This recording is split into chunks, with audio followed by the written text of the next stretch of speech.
अलैकुम। मैं सुबह खालिक, इंशाल्लाह आप लोग ठीक ठाक होंगे, मैं भी ठीक ठाक हूँ। सबको लिए दुआ है, अल्लाह ताला सबको खैरियत से रखे। सबसे पहले तो हम ये कहना चाहते हैं कि इमरान खान के लिए लोग जो हैं, इनकी अपनी पार्टी के जो 2-4 लोग हैं, वो बिल्कुल भी मेहनत नहीं कर रहे और हमें नहीं लगता कि वो इमरान खान की राय के लिए सिंसियर हैं, क्योंकि हमने देखा है कि वो सिर्फ अपनी मौज मस्तियों में लगे हुए हैं।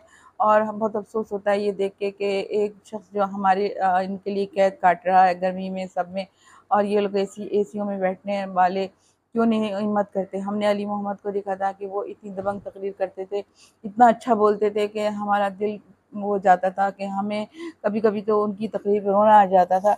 और आज समझ नहीं आता कि अली अमीन को क्यों ऐसा कह रहे हैं लोग, हमें नहीं यकीन आता। हाँ, शेर अफजल मुरव्वत जब हमारी पार्टी ख़त्म हो चुकी थी, पीटीआई ख़त्म हो चुकी थी, कोई पूछने वाला नहीं था उनको, तो एक शेर अफजल मुरव्वत ने हिम्मत की और वो आ गया है। लेकिन समझ नहीं आया उनके साथ भी क्या मसले खड़े कर दिए उनको। वो भी एक दबंग थे। समझ नहीं आता ये हमारी पार्टी में ये क्या हो रहा है, क्यों ऐसा कर रहे हैं लोग। एक होके क्यों नहीं काम कर रहे, एक होके हिम्मत करते कि एक दूसरे की को ख़त्म करने की कोशिश में क्यों ले गए, हम आगे आ जाएं, हम आगे आ जाएं, हम आगे आ जाएं। हाँ, अब आगे आने को वक्त नहीं है, अब आप लोगों को वक्त है सिर्फ इमरान खान को छुड़ाने का। आप उनके लिए मेहनत करें। हम लोग तो ज़ाहिर है इतना जो बोल सकते हैं बोलते हैं, जिसमें हम बातें सुनते हैं, गालियाँ सुनते हैं, धमकियाँ खाते हैं। लेकिन हम अल्लाह ताला हमें हमें हिम्मत देता है, आप लोग हमें हिम्मत देते हैं तो हम लोग कुछ कर पाते हैं। अलीमा खान कहती हैं कि ये लोग अपनी मर्ज़ी के लोग जो हैं इमरान खान को से मिलवाते हैं, इसके अलावा वो किसी को नहीं मिलवाते। अब जैसे कि वो उनके बारे में कह रही हैं, जो चौधरी ये हैं फैसल हैं जो भी हैं, कि वो वही अंदर जाते हैं और इमरान खान से मिल के आ जाते हैं। ये भेजते हैं इनको ताकि उनकी खबरें हम तक ना पहुँच सकें। वैसे भी फॉर्म 47 वाले जो है ना बहुत हल्की धमकी दे रहे हैं, क्योंकि वो चूँकि खुद हल्के हैं, क्योंकि उनके खुद की कोई हुकूमत नहीं है, इसलिए वो धमकी भी बहुत हल्की फुल्की दे रहे हैं इंडिया को। बहुत हल्की फुल्की धमकी दे रहे हैं, खुद जैसे खुद भी डर रहे हैं। नवाज शरीफ को तो आपने देख लिया कि उन्होंने कोई भी हिम्मत नहीं की, ना उन्होंने मोदी का नाम तक लेना गवारा नहीं किया। मरियम नवाज ने और नवाज शरीफ ने, आखिर मोदी से इनकी क्या गठजोड़ है, ये हमें समझ नहीं आता।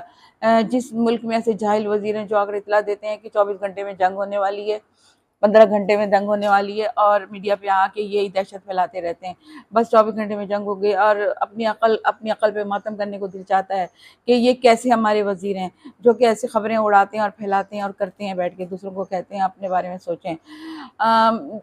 मरियम नवाज तो इस कदर शर्मा शर्मा के उस दिन इंडिया की उसके बारे में कह रही थी कि हमला करेगा इंडिया, कि पता नहीं क्यों इनको इतनी शर्म, और मुस्कुरा मुस्कुरा के ये बात बच्चों से कह रही थी कि हमारे बॉर्डर पे ये है वो है। ये बात वो दबंग अंदाज से भी कह सकती थी, लेकिन उन्होंने उनको ये बात गवारा नहीं हुई कि वो मोदी को कोई सख्ती की धमकी दे दें। उनको कहा गया है कि हल्का हाथ रखें, वो वही कर रही हैं। ये वैसे भी ख़ानदान मौरूसी और मौरूसी ही रहेगा हमेशा। इन्होंने नहीं जाना, इन्होंने किसी को आने नहीं देना। इमरान खान ने जेल में बैठ के भी मोदी को दबंग धमकी दी जो ये लोग नहीं दे सके, ये लोग एक लफ्ज़ नहीं बोल पा रहे उसके लिए। और जो आज़ाद हैं वो यहाँ भी यहाँ जो आज़ाद हैं वो बिल्कुल डरे हुए हैं, और वो कोई बयान देने के लिए इख्तियार नहीं रखते, और जो जो कैद है वो डटा हुआ है और वो बयान दे रहा है, वो नहीं डरता। नवाज शरीफ को तो पता चल गया है कि वो क्यों खामोश है, जंग का माहौल है, लेकिन वो बिल्कुल खामोश हैं, वो चुप साधे बैठे हैं। वो मोदी के बारे में एक दिन एक लफ्ज़ एक बात नहीं करते। जंग का माहौल बना के बैठे हुए हैं सब लोग।